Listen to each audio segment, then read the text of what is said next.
Hello friends, आज हम संसाधन के विषय में पढ़ेंगे जो कि कक्षा 8 के पाठ 1 का अध्याय है। चलिए दोस्तों, अब हम संसाधन को शुरू करते हैं।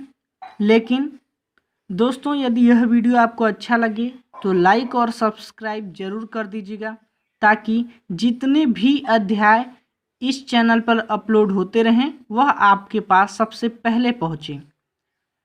तो संसाधन किसे कहते हैं? देखिए, सभी वस्तुओं का उपयोग आपके द्वारा किया गया है, अर्थात इन सभी वस्तुओं में आपकी आवश्यकताओं की पूर्ति करने की क्षमता है। अर्थात जो वस्तु हम अपने जीवन में उपयोग करते हैं, जैसे पेन हो गया, बुक्स हो गया, यह हमारे संसाधन हैं।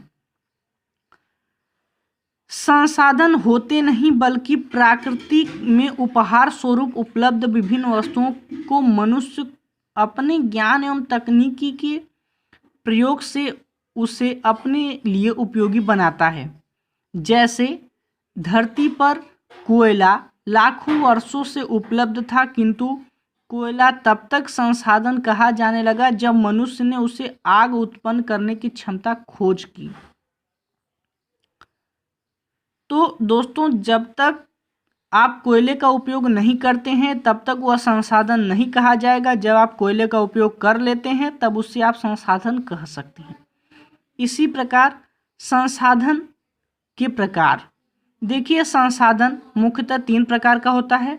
पहला प्राकृतिक संसाधन, दूसरा मानव निर्मित संसाधन, तीसरा मानव संसाधन। प्राकृतिक संसाधन में आपका जल, सूर्य का प्रकाश, खनिज पदार्थ, वन, मृदा आदि है। जबकि मानव निर्मित संसाधन में घर, सड़क व पुल, विद्यालय, अस्पताल, मशीनें, बांधे, कारखाने आदि। तो दोस्तों, अब हम प्राकृतिक संसाधन किसे कहते हैं इसके विषय में पढ़ेंगे। देखिए, प्राकृतिक संसाधन ऐसे संसाधन जो प्रकृति से मानव को उपहार स्वरूप मिलते हैं, जिन्हें मनुष्य बिना किसी संशोधन के ही प्रयोग करता है, प्राकृतिक संसाधन कहलाते हैं। इन्हें पर्यावरण से सरलता से प्राप्त किया जा सकता है।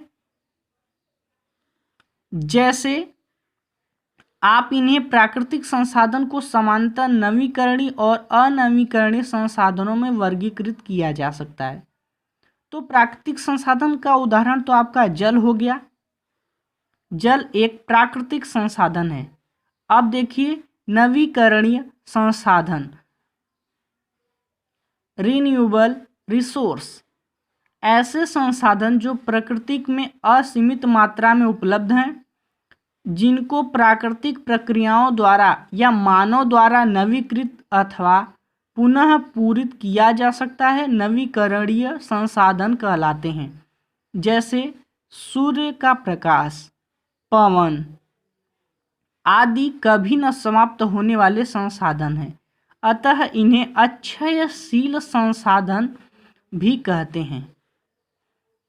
ये जो होते हैं पृथ्वी पर असीमित मात्रा में उपलब्ध होते हैं।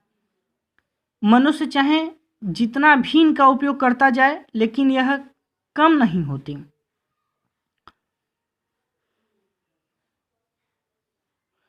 अब दूसरा है अनवीकरणीय संसाधन, नॉन रिन्यूएबल रिसोर्स। ऐसे प्राकृतिक संसाधन जो भूतल में निर्मित हुए हैं तथा जिनका भंडारण सीमित मात्रा में है, अनवीकरणीय संसाधन कहलाते हैं। जैसे कोयला, पेट्रोल, प्राकृतिक गैस अनवीकरणीय संसाधन हैं, क्योंकि ऐसे संसाधनों को पुनः निर्मित होने में कई वर्ष लग जाते हैं, जो कि मानव जीवन की अवधि से बहुत अधिक है। मतलब कि मानव की आवश्यकता पेट्रोल, कोयला के लिए बहुत अधिक है। दूसरा देखिए, मानव निर्मित संसाधन, जब प्रकृति में उपलब्ध किसी पदार्थ का मूल रूप मानव द्वारा अपनी उपयोगिताओं के आधार पर बदल दिया जाता है तो वह मानव निर्मित संसाधन कहलाता है। इसमें कुछ इम्पोर्टेंट टॉपिक भी हैं, उसे भी देख लेते हैं, इन्हें भी जानें। कुछ संसाधनों की प्राप्ति सभी जगह होती है, इन्हें सर्वव्यापक संसाधन कहते हैं, जैसे सूर्य प्रकाश एवं वायु। जबकि कुछ संसाधन किसी विशेष क्षेत्र में पाए जाते हैं, उन्हें स्थानिक संसाधन कहते हैं, जैसे धातुएं, उपजाऊ भूमि आदि। अगला है मानव संसाधन। मनुष्य स्वयं भी एक विशिष्ट प्रकार का संसाधन है, अतः लोगों को मानव संसाधन कहा जाता है। मानव द्वारा प्रकृति का बेहतर उपयोग तभी किया जा सकता है जब उसके पास ज्ञान, कौशल और तकनीकी उपलब्ध हो।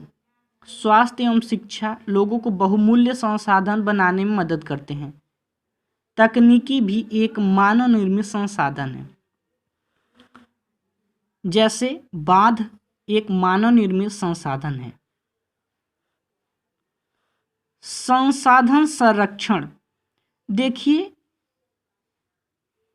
संसाधनों में अंधाधुंध उपयोग पर लगाम लगाने की जरूरत है। संसाधन के विवेकपूर्ण उपयोग को ही संसाधन संरक्षण कहते हैं।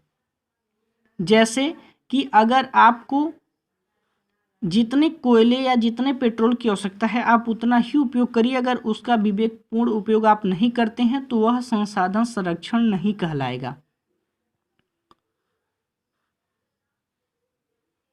सतत पोषणीय विकास के क्षेत्र। पृथ्वी की जीवन शक्ति और विविधता का संरक्षण करना, प्राकृतिक संसाधनों के कमी को न्यूनतम करना, पर्यावरण के प्रति व्यक्तिगत व्यवहार एवं अभ्यास में परिवर्तन लाना। देखिए, यह आपका सबसे इम्पोर्टेंट टॉपिक होता है, इसे भी एक बार याद जरूर किया करिए। भारत सरकार के अधीन मानव संसाधन विकास मंत्रालय है। 1985 में इस मंत्रालय की स्थापना लोगों के कौशल को बढ़ाने के लिए की गई है। इससे यह स्पष्ट होता है कि लोग देश के लिए कितने महत्वपूर्ण संसाधन हैं। आप भी अपने देश के लिए बहुमूल्य संसाधन हैं।